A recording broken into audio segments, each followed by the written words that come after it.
Oke. Di sini materi kita pada pertemuan kali ini yaitu tentang penilaian saham. Apa sih saham? Ada yang tahu saham?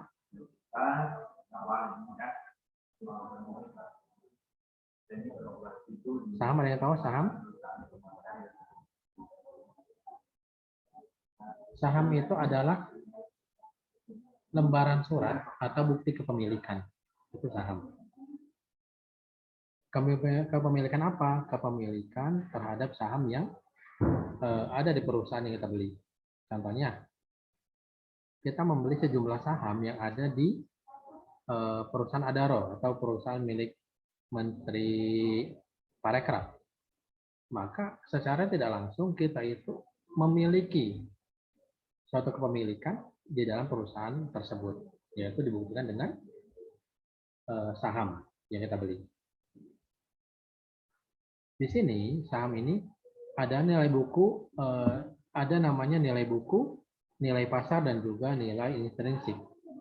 Di dalam nilai buku yaitu nilai yang dihitung berdasarkan pembukuan perusahaan terhadap saham. Artinya gini, nilai buku ini adalah nilai yang ditentukan oleh perusahaan ketika saham itu diterbitkan. Kalau nilai pasar yaitu harga suatu saham di pasar. Artinya kalau nilai pasar ini, saham itu sudah dilepas oleh perusahaan ke pasar, maka harganya pun mengikuti pasar. Selanjutnya adalah nilai intrinsik atau nilai teoritis, yaitu nilai saham yang sesungguhnya atau yang seharusnya terjadi. Artinya begini, nilai bukunya ditentukan oleh perusahaan adalah 1.000 misalkan per lembar saham. Tetapi ketika dilepas di pasaran, itu bisa nilainya naik, bisa juga nilainya turun. Kalau dia turun berarti saham yang kita miliki sedang jatuh, kalau dia naik berarti sedang mengalami peningkatan. Di sini di nilai intrinsik ini, dari nilai yang diterbitkan atau nilai buku yang ditentukan oleh perusahaan, dengan nilai pasar, berapakah nilai yang seharusnya terjadi. Misalkan buku tadi, nilai buku yang ditetapkan oleh perusahaan ada 1.000. Di pasar dia 1.500. Berarti di dalam nilai intrinsiknya itu antara 1.000 sampai dengan 1.500. Itu nilai yang seharusnya terjadi. Lanjut. Pengambilan keputusan investasi yang dilakukan investor akan melibatkan informasi nilai saham seperti di sini nilai intrinsik saham itu harus lebih besar daripada nilai pasar. Maka saham dikatakan under value atau di bawah nilai. Artinya apa? Kalau nilai intrinsik saham itu sudah berada di nilai pasar, ada atas nilai pasar, maka berarti saham itu terlalu tinggi sehingga menyebabkan nilainya turun. Di sini. Dan apa fungsinya? Fungsinya ini kita bisa membeli saham tersebut. Selanjutnya, apabila nilai intrinsik pasar di bawah nilai pasar, maka saham dikatakan over value dan ini merupakan indikator jual. Artinya gini, kalau intrinsik pasar ini di bawah, artinya saham yang kita miliki itu sebenarnya sudah di atas dari nilai pasar. Makanya saham itu dikatakan over value. Gitu. Jadi kita bisa melakukan penjualan terhadap saham kita itu.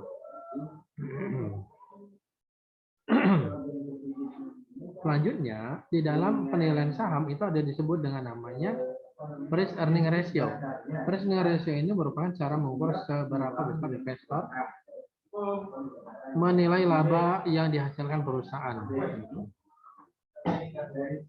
Untuk dapat menentukan harga saham, kita dapat menggunakan price earning ratio, yaitu membandingkan nilai persentasenya ini dengan rata-rata price earning ratio, misalkan 5 tahun terakhir. Kedua, apabila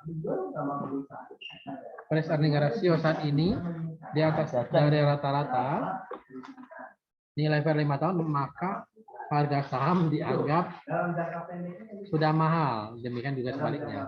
Artinya apabila sudah di atas rata-rata, price earning ratio-nya ini artinya harga per lembar saham ini artinya harga saham kita itu sudah mahal. Selanjutnya rekomendasinya adalah apabila nilai price earning ratio sudah dianggap tinggi, maka saatnya saran investor untuk menjual saham. Kenapa? Ketika kita mendapat saham tersebut, keuntungan yang didapatkan dari selisih harga dari saham yang kita punya. Selisih harganya adalah berapa harga saham kita saat ini dan berapa harga saham di pasar saat ini. Sehingga terjadi apakah saham kita itu di bawah atau di atas, gitu ya. Selanjutnya adalah earning per share. Earning per share ini artinya merupakan ukuran hasil earning yang diperoleh untuk tiap lembar saham yang dimiliki oleh investor pada periode tertentu. Nah, jadi rasio earning per share ini dihitung dengan rumus sebagai berikut, yaitu laba bersih dibagi dengan jumlah saham yang beredar. Ke bawah. Gitu ya. Kira-kira ditanyakan?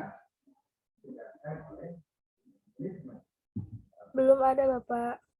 Oke ya. Kita langsung ke contoh. Untuk penilaian saham misalnya begini. Perusahaan diketahui mempunyai laba bersih setelah pajak ini sebesar 166 juta rupiah. Jumlah saham yang beredar adalah sebanyak 1 juta lembar. Sedangkan harga saham di bursa adalah sebesar 1.000. Berapakah earning per share dan price earning ratio-nya dari perusahaan tersebut? Nah, jadi IPS-nya artinya itu laba bersih setelah pajaknya dibagi dengan jumlah lembar saham itu adalah 166 rupiah. Artinya apa? Earning per share-nya, harga saham per lembarnya adalah 166.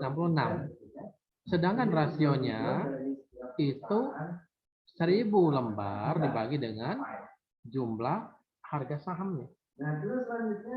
Harga saham per lembarnya, yaitu 6. Artinya apa? Persening rasionya tadi, adalah investor atau menilai laba yang dihasilkan perusahaan. Artinya apa? Dalam setiap lembar saham itu memiliki keuntungan sebesar 6 rupiah. Oke ya, paham kira-kira ya? Bapak. Oke. Selanjutnya adalah jenis saham. Jenis saham ini itu ada dua, namanya ada saham referen dan juga ada saham biasa. Perbedaannya adalah kita artikan saham referen ini adalah saham istimewa. Artinya walaupun perusahaan tidak mendapatkan keuntungan, maka pemilik saham referen akan mendapatkan yang namanya dividen. Baik dibayar saat ini, dibayar pada tahun ini maupun dibayar pada tahun berikutnya. Gitu. Jadi saham referen ini adalah saham yang disertai dengan preferensi tertentu di atas saham biasa dalam hal pembagian dividen dan kekayaan dalam pembubaran perusahaan. Artinya tadi mau menjelaskan bahwa ketika saham itu saham referennya adalah saham yang istimewa. Walaupun perusahaan tidak mendapatkan keuntungan, maka pemilik saham tersebut tetap mendapatkan dividen dari perusahaan. Itu pembayarannya boleh dibayarkan tahun ini atau dibayarkan pada tahun berikutnya. Di sini, untuk menghitung saham referen tentunya ada dua cara. Yang pertama adalah rate of return, artinya rata-rata tingkat keuntungan. Di sini dirumuskan dividen per lembar dalam referen dibagi dengan harga pasar. Harga pasar berapa? Untuk mengetahui nilai saham, itu dividen per referen dibagi dengan rata-rata diskonnya. Oke, kita contohnya di sini. Contoh di sini, satu saham referen mempunyai harga nominal Rp 1.000 dan membayarkan dividen tahunan sebesar Rp50 dengan harga pasar 750. Diminta besarnya rate of return dari saham preferen tersebut. Di sini untuk mengetahui rate of return tadi, kita lihat ya di sini rate of return itu adalah dividen per lembar saham dalam preferen dibagi dengan harga pasar. Harga pasarnya adalah 750, sedangkan dividennya per lembarnya adalah Rp50. Artinya di sini 50 dibagi dengan 750 maka dihasilkan 6,67%. Artinya apa? Artinya keuntungan yang diperoleh atau rata-rata keuntungan yang diperoleh per lembar saham sebesar 6,67%. Selanjutnya, contohnya lagi. Beberapa tahun yang lalu, suatu perusahaan mengeluarkan saham preferen yang bernominal 1.000, membayarkan dividen tahunan sebesar 75. Pada waktu itu tingkat bunga yang berlaku adalah 7,5%, sedangkan saat ini tingkat bunga yang berlaku adalah 5%. Diminta berapa nilai saham preferen pada saat ini? Di sini tadi nilai saham preferennya tadi ya, nilai saham itu diperoleh dari dividen preferen dibagi dengan diskon atau rata-rata diskon di sini. Di sini karena 5% rata-rata diskonnya, rata-rata bunganya, maka itu sama dengan 0,05. Kalau 1% itu 0,01 ya. 10% adalah 0,1. Di sini nilai saham preferen itu dividen dibagi dengan tingkat bunga, maka dihasilkan 75 dibagi dengan 0,05 sama dengan 1.500. Artinya berapa? Nilai saham preferen saat ini itu sebesar 1.500 per lembar saham. Ada tanyakan? Bapak berarti yang dibaginya itu dari yang 5%-nya ya, Pak? Karena kan perhitungannya adalah saat ini. Kalau Baik, ini Bapak. adalah tingkat bunga yang berlakunya, tetapi bunga yang berlaku saat ini, kalau ini pada waktu itu ya, pada waktu setahun yang lalu, 7,5. Berarti kalau tahun lalu itu berarti dia harganya lebih hanya 1.000 ini ya, hanya 1.000 di sini. Tetapi karena tingkat bunganya menurun maka harganya lebih mahal harganya. Ulangi ya. Baik, Bapak. Terima kasih, Pak. Sama. Yang kedua tadi ada saham preferen, saham istimewa yang saat ini adalah saham biasa. Kalau saham biasa itu kalau ada keuntungan ya kita mendapat keuntungan, kalau tidak ada ya tidak dapat keuntungan. Itu bedanya. Bedanya dengan saham preferen tadi, kalau saham preferen mau dapat untung dan tidak, pemilik saham tersebut mendapatkan dividen. Tapi kalau saham biasa, kalau untung dia mendapatkan keuntungan, kalau rugi tidak mendapatkan keuntungan. Itu bedanya. Di sini saham biasa, penentuan besarnya rate of return dan nilai saham biasa lebih suka dibandingkan dengan obligasi dan saham preferen. Karena yang pertama forecasting dari pendapatan. Apa forecasting? Kita sudah pernah ini ya, bahas ya forecasting itu.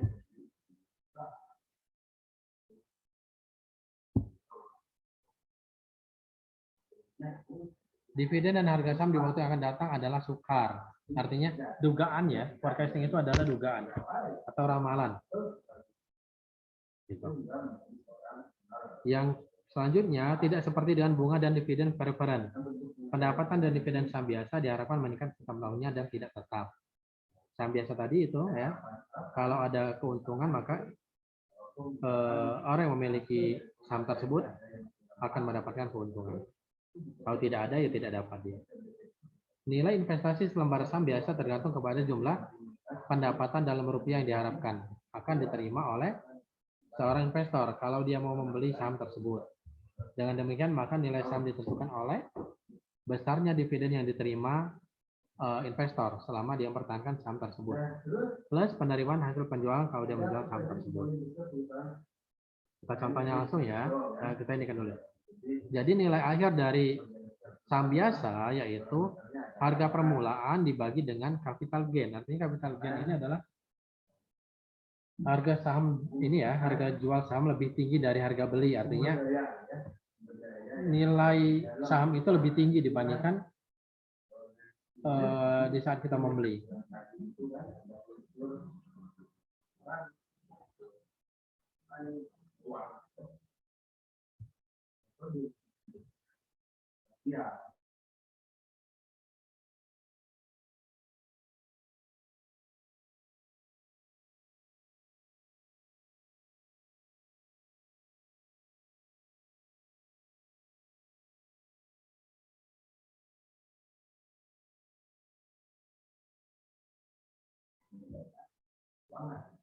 Selanjutnya, selain capital gain tadi, tentunya ada namanya capital loss.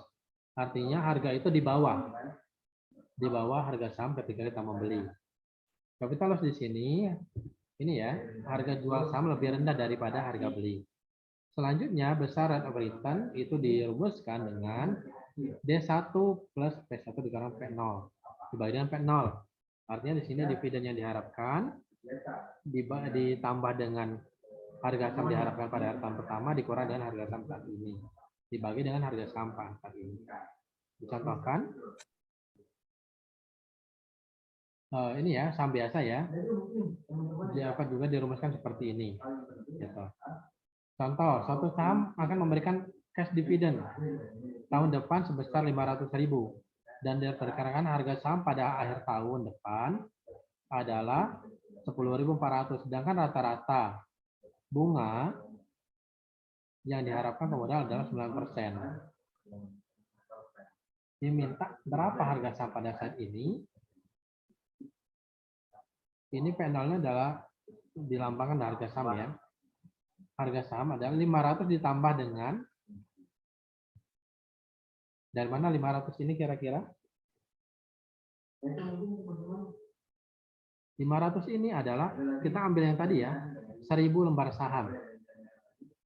500.000 dibagi dengan 1.000, maka dia per lembar sahamnya adalah 500.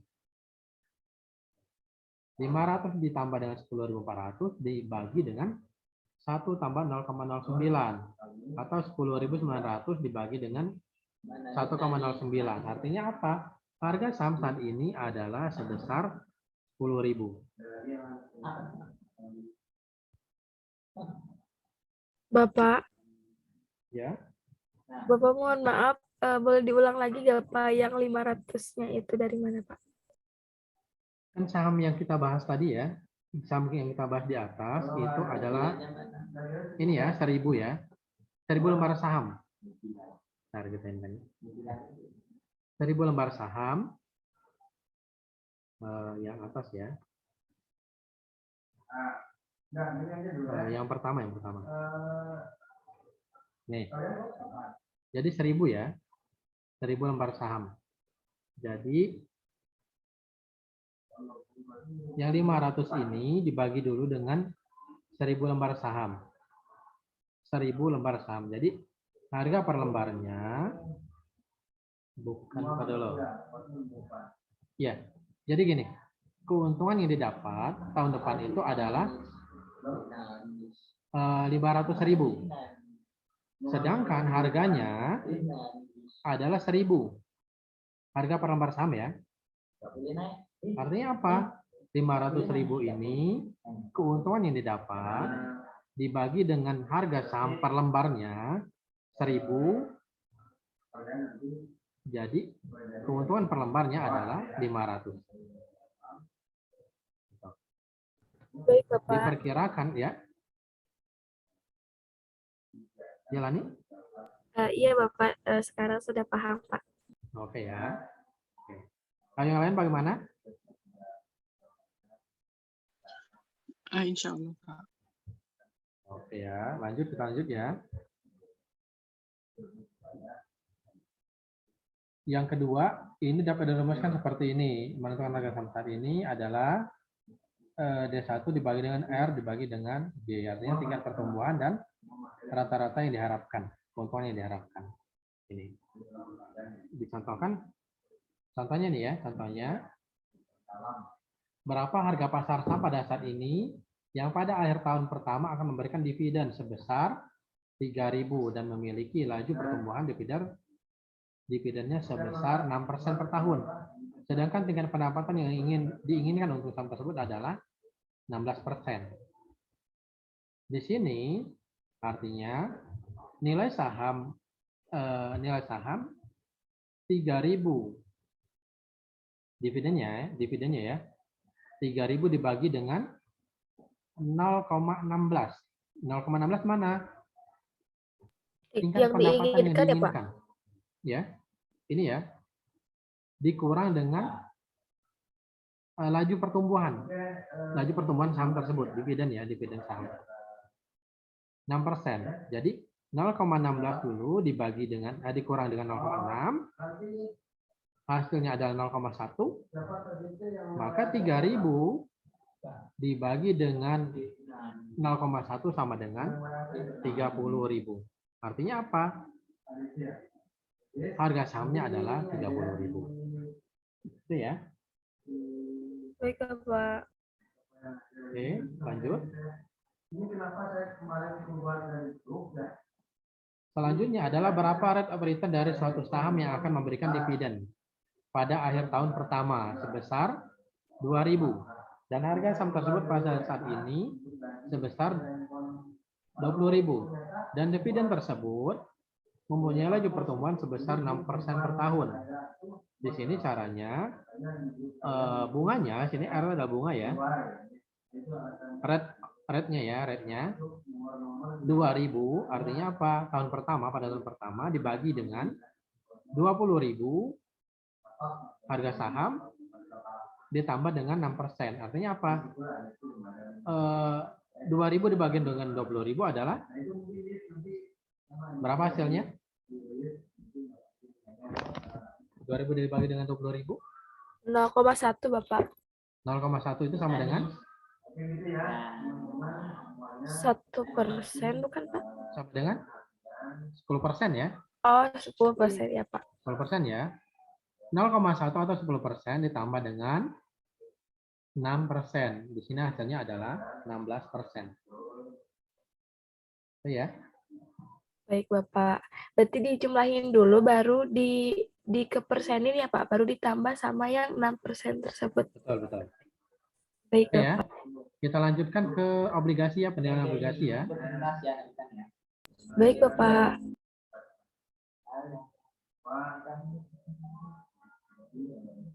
Oke. Selanjutnya adalah penilaian dari obligasi. Oke. Obligasi itu berbeda ya dengan saham. Kalau saham tadi adalah bukti kepemilikan atau surat bukti kepemilikan. Kalau obligasi adalah surat tanda hutang. Surat tanda hutang, bedanya di sana. Kalau saham adalah surat bukti kepemilikan, kalau obligasi adalah surat tanda hutang. Hutang siapa? Yang biasanya mengeluarkan obligasi adalah pemerintah. Ada yang disebut dengan namanya surat utang negara. Itu adalah bagian dari obligasi. Di sini obligasi ini tentunya memiliki 8 macam dari obligasi. Yang pertama yaitu mortgage bond. Di sini obligasi yang diterbitkan perusahaan dengan jaminan aset real. Artinya apa? Orang yang mengeluarkan obligasi atau perusahaan yang mengeluarkan obligasi, jaminannya adalah aset yang dimiliki oleh perusahaan tersebut. Yang kedua, unsecured bond atau debenture. Di sini adalah obligasi yang diterbitkan tanpa jaminan real. Kalau menurut Bapak, untuk unsecured bond ini lebih baik kita hindari. Kenapa? Karena tidak memiliki sama sekali jaminan real.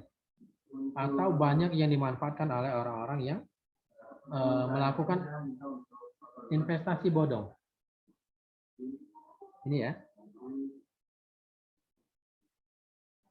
Yang selanjutnya adalah convertible bond. Convertible bond ini adalah obligasi yang memberikan hak pemegang untuk mengkonversi mengkonversi ya. Artinya mengkonversi kepada dikonversi kepada nilai yang lainnya. Gitu ya. Atau misalnya untuk meningkatkan obligasi itu atau mengurangi obligasi itu. Selanjutnya adalah portable bond.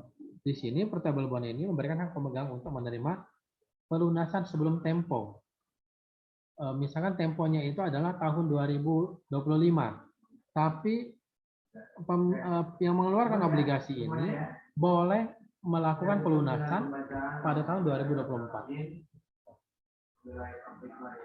Selanjutnya adalah floating rate bond. Ini tingkat bunga yang besarnya. Tingkatan bunga yang besar ya dari obligasi. Kalau obligasi itu tingkatan bunganya rata-rata itu harus di bawah 20% ya. Kalau sudah di atas 20%, bahkan kalau pemerintah itu dia di bawah 10%. Kalau sudah di atas sana, itu hati-hati dengan investasi bodong. Selanjutnya itu disesuaikan dengan fluktuasi tingkat bunga pasar yang berlaku. Jadi obligasi juga hampir sama dengan saham, selalu menyesuaikan dengan tingkat bunga pasar yang berlaku. Selanjutnya adalah yang 7, fixed income bond ini memberikan pendapatan tetap pada pemegang obligasi ini ya. Kalau di dalam saham tadi ada namanya saham preference, pemegang saham preference, tapi kalau di obligasi ada namanya fixed income bond. Jadi di sini memberikan pendapatan tetap pada pemegang saham maupun obligasi itu ya. Selanjutnya adalah zero coupon bond. Tidak memberikan pembayaran bunga. Jadi kalau zero coupon bond ini di saat kita membeli 1 juta, obligasinya 1 juta, ya tetap ketika dibayar tetap 1 juta. Oke, ya kita lanjut ya. Bapak boleh bertanya dulu gak, Pak? Boleh.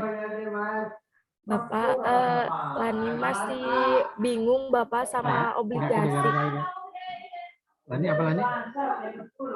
Bapak Lani masih bingung sama obligasi ini, Pak. Jadi obligasi ini itu... Ntar ya, lagi berisik gitu sini Lani ya. Ya Bapak, gak apa-apa. Itu Bapak harus di WA. Ya.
Ya Lani, tadi apa pertanyaan Lani? Baik Bapak, itu Bapak Lani masih bingung sama obligasi ini Bapak. Jadi obligasi ini itu surat tanda hutang oleh pemerintah ya Pak. Cuman gimana ya Pak? Jadi kita tuh berhutang atau gimana gitu Bapak? Bukan. Jadi begini, obligasi itu gini, pemerintah ketika membutuhkan dana untuk melakukan suatu pembangunan, Karena kekurangan dana, maka pemerintah mengeluarkan yang namanya SUN atau Surat Utang Negara. Artinya siapa? Pemerintah berhutang kepada masyarakatnya. Jadi bukan kita berhutang ya. Pemerintah mengeluarkan surat hutang untuk melakukan peminjaman kepada masyarakat. Itu bedanya dengan itu tadi ya, Lani ya. Ya, Jadi bukan baik, kita. Bapak. Beda ya, bukan kita ya. Iya, Bapak. Berarti pemerintah itu kalau ininya kayak minjem ke perusahaan gitu, Pak, maksudnya. Bukan ke perusahaannya, ke masyarakat. Ke masyarakat, obligasinya itu ditempatkan ke beberapa bank pemerintah. Dan juga beberapa bank yang ditunjuk oleh pemerintah. Itu ya. Oh iya, baik, Bapak. Beda ya, bukan kita yang berhutang, tetapi orang yang berhutang. Nah, Baik, itu. Bapak. Oke ya, Lani ya. Kasih ya, Pak. Sama. Oke, selanjutnya adalah macam yield dari obligasi. Yield ini adalah keuntungan ya. Yield itu adalah keuntungan yang didapat dari selisih. Artinya. Di sini ada namanya nominal yield. Merupakan tingkat kupon yang diberikan obligasi. Artinya apa? Keuntungan yang telah diberikan, nominal keuntungan yang telah diberikan. Misalkan apakah 1%, 2%, 3%, bahkan sampai dengan 10% biasanya. Current yield artinya keuntungan langsung ya. Current yield ini adalah rasio tingkat bunga obligasi terhadap harga pasar obligasi tersebut. Di sini current yield ini dirumuskan sama dengan CI atau current yield dibagi dengan harga pasar obligasi. Gitu. Di sini ada juga yield maturity, silakan pelajari yang ini ya. Yield maturity adalah tingkat return majemuk yang akan diterima investor apabila membeli obligasi pada harga pasar saat ini dan memegangnya hingga jatuh tempo pada waktu tertentu. Jatuh tempo ya. Oke, lanjut. Yang keempat adalah yield to call. Tadi yang pertama adalah nominal yield, yang kedua current yield, yang ketiga yield to maturity, yang keempat yield to call. Ini yield yang diperoleh pada obligasi yang dapat dibeli kembali. Ini.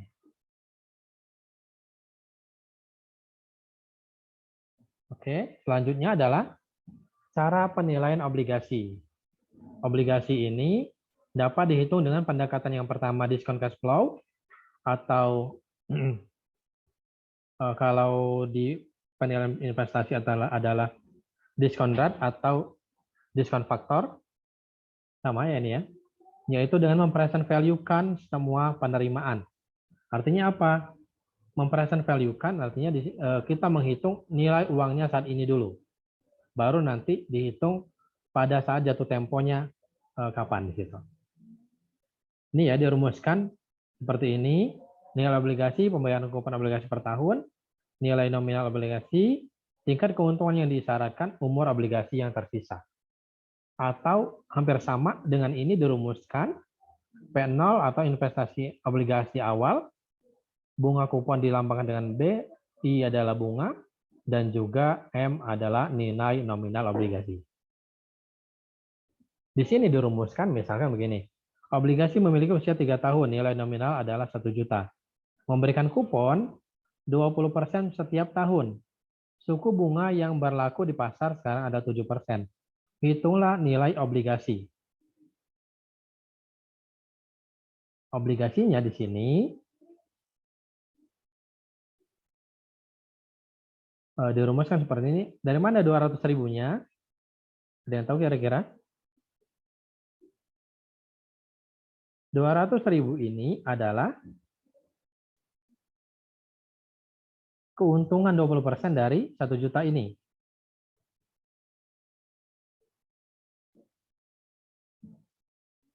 Baik, Bapak. Kalau yang 2,6243 ini apanya ini?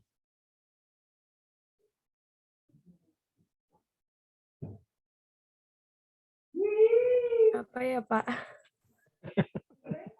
Kok nanya? Belum paham, Bapak. Oke. 2,6243 ini adalah future value. future value-nya. Kalau 1 juta tadi adalah nilai nominal obligasi tersebut, 0,8163 apa? Present value ya. Iya, Pak. Nah, ini future value, ini adalah present value. Sehingga 200.000 dikali 2,6243 ditambah 1 juta dikali dengan 0,8163. Sehingga hasilnya adalah 1.341.160 rupiah. Ini ya. Ingat kalau yang di belakang ini, kalau dia besar, bedanya future value dengan present value, kalau future value itu dimulai dari angka 1. Tapi kalau present value itu dimulainya dari angka 0. Itu bedanya. Oke, paham ya? Insya Allah paham, Bapak. Oke, nanti akan Bapak share di YouTube. Kalau kurang paham, silahkan pelajari. Oke, yang terakhir, Bapak contohkan. Obligasi dengan usia 5 tahun dibeli pada tanggal 1 Januari 2016. Nilai nominalnya adalah 10 juta. Bunga kuponnya itu sebesar 12%. Bunga nominal dibayar pada setiap akhir tahun. Investor menginginkan pendapatan, yaitu 10%. Harga beli nilai nominal obligasi pada tanggal 1 Januari 2016 adalah, di sini ya, adalah ini ya,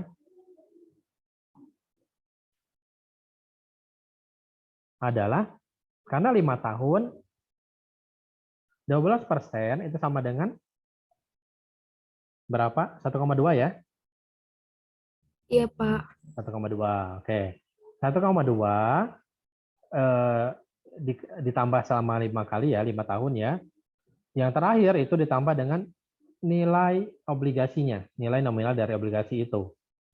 Dibagi dengan, karena dia bunganya adalah 10%, yaitu 0,1, maka 1 tambah 0,1 dikali pangkat 1 sampai dengan pangkat 5. Ini. Karena 5 tahun ya, Pak. Betul. Baik, Bapak. Gitu. Oke. Hasilnya itu total adalah 10.748. Total dari ini ya. Artinya Baik, apa? Bapak. Selama 5 tahun itu, obligasi yang nilainya 10 juta, itu mendapatkan keuntungan sebesar 748.000. Gitu. Nilai obligasi rata-rata itu paling tinggi 20% ya. Paling tinggi 20%. Itu sudah standar dari negara, paling tinggi 20%. Apabila di atas itu, hati-hati dengan investasi bodong. Gitu. Baik, Bapak. Ya sama seperti Indra Ken dan Doni Salmanan ya. Gitu. Jadi harus hati-hati. Gitu. Oke ya, ada yang tanyakan? Sudah habis materinya? Ada yang tanyakan? Masih ada? Ada, Pak. Sebenarnya yang ada ya, yang lainnya nggak tahu. Ada Pak. Ada Pak. Ada ya, oke ya. Itu siapa diminta dengan Pak Arif yang lab kemarin ya? Salah satu yang bertanggung jawab untuk besok, untuk menemui beliau, untuk membicarakan alat-alat apa saja yang dibutuhkan. Ke Pak Arif. Iya, ke Pak Arif. Ke Pak Arif ya. 2 orang Bagian lah, 2 apa, orang Pak? ya. Yang di lab kemarin, jadi kepala lab sana, kepala lab yang universitas. Baik, Pak. Oke ya. Sekarang kalau bisa ya Irfan ya, jangan lewat dari jam 12. Khawatir beliau pulang. Baik, Ya. Pak. Irfan atau dengan Hilman atau dengan siapa, 3 orang nggak apa-apa. Oke ya. Oke, kalau tidak ditanyakan, Baik, Pak, siap. Bapak akhiri. Kita akhiri dulu dengan membaca hamdalah bersama-sama. Alhamdulillahirrahmanirrahim. Alhamdulillahirrahmanirrahim. Wassalamualaikum warahmatullahi wabarakatuh. Waalaikumsalam warahmatullahi wabarakatuh. Terima kasih banyak, Bapak. Sama-sama.